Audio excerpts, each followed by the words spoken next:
Support for Just Seen It comes from Warner Archive Instant. Streaming hard-to-find movies and TV shows direct from the studio at WarnerArchiveInstant.com.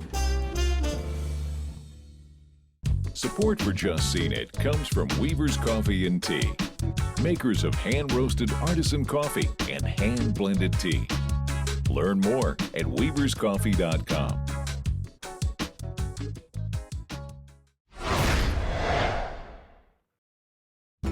The Fox Fall TV season scares up the headless horseman with the thriller Sleepy Hollow. Puts a new twist on the workplace comedy in Brooklyn Nine-Nine. And pits father against son in the situation comedy Dads. Hi, I'm Salim. I'm Brenna. And I'm Kevin, and we're here to talk about some of the new shows airing on Fox this fall. We've all just seen them. First one is Dads. Salim, what'd you think? So Dads is created by Alex Sulkin and Wesley Wild, writers on Family Guy, and the show is actually produced by Seth MacFarlane.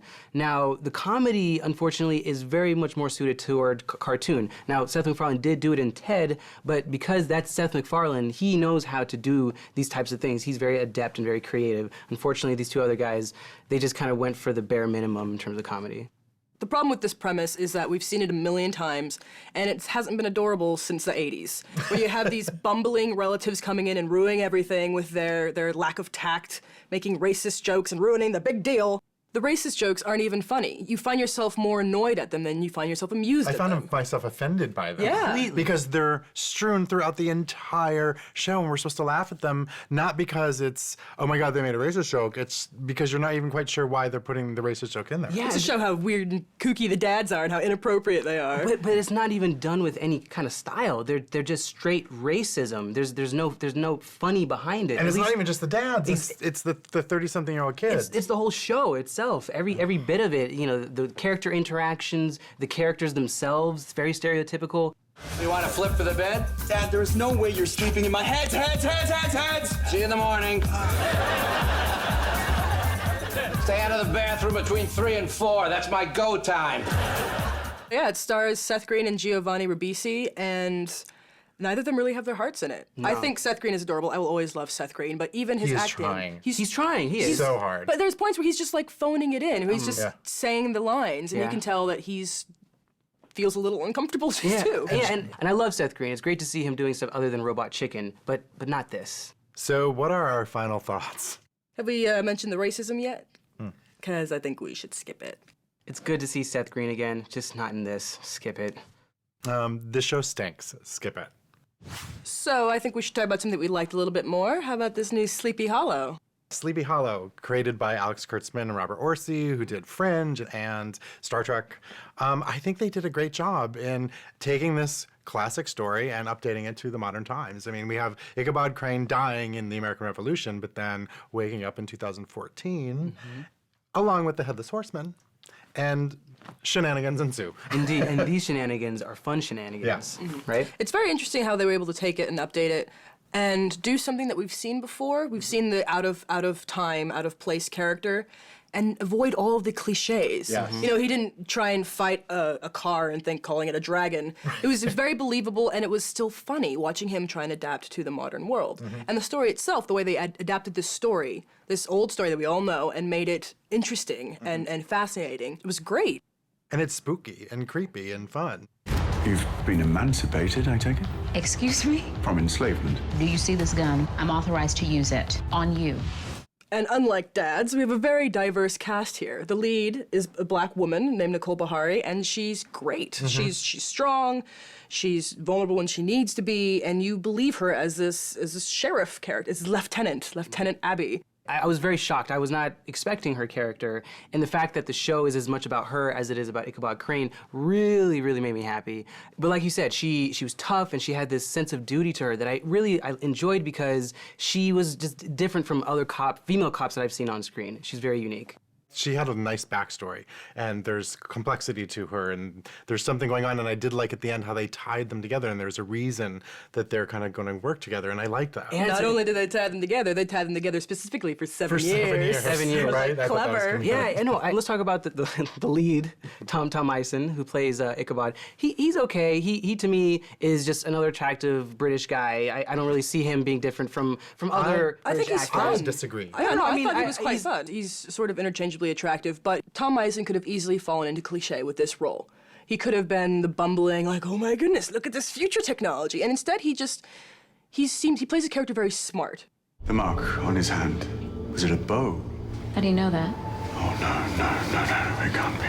Hey, who is he? When's the last time you saw him? When I cut off his head. It's real believable. I think that helps because of the writing and the acting. It's just it grounds it enough that you believe the world and you're already into the world and enjoying it and you want to go with them. And I love the cool factor, the fact that we have the headless horseman with the machine gun by the end of this. I was like, this is what I need. Geeked out. Yeah. I'm on board for Every the rest time of he it. would like stand up without the head and he turned around, I was like, whoa. Yeah, it was great. All right, guys, let's get some final thoughts about Sleepy Hollow. Sleepy Hollow was a lot of fun, and it's a great twist on an old story. I say see it. I think this could be the coolest show of the new season, so I say see it. It's great to see so many characters of color in a high-concept serial. Definitely see it. Let's take it back to comedy now with Brooklyn Nine-Nine. Brenna, what'd you think? Brooklyn Nine-Nine is a new comedy from the guys who brought us Parks and Rec, Mike Schur and Dan Goor, and it's a police comedy. We haven't had one of those in a while, and it's kind of awesome. You have this very immature but brilliant young detective and this new hard by the books captain coming in and trying to get everybody to grow up and be a family as a precinct, and how one resists the other, and it's quite amusing actually. Yeah, no, I thought it was really funny because we, as audience members, have seen so much Law & Order, we've seen so many cop shows, so it's fun to see them, play it for laughs and not being so serious. And I enjoyed, because, like I said, we know how the structure of these types of shows are, and seeing the different characters be so well fleshed out and be able to elicit so much humor, it's fun. I think it's a fun watch. I think the character of Jake, played by Andy Samberg, he's a little one note for me. And then I think they tried to introduce each of the characters, and I get that. It's the pilot. We kind of got very surface type of characters, and I didn't really find them all that interesting. I'm thinking it's going to get more interesting. Like Parks and Rec, it took like a season for it to get to really gel into an ensemble comedy, and I think this might be the same. We have Andre Braugher here playing the sort of straight man role that he made famous in shows like Homicide, Life on the Streets. And it's great because he's still doing it, but he's doing it for laughs this time against other comedic actors, and it works great. This new guy's gonna be another robot. Meet Morpsy. Robot captain, engage. Is that what you think? Hey! New captain alert. Don't let me interrupt. I'd like you to finish. Meet Morp. Sarp. That's a terrible robot voice. Yep.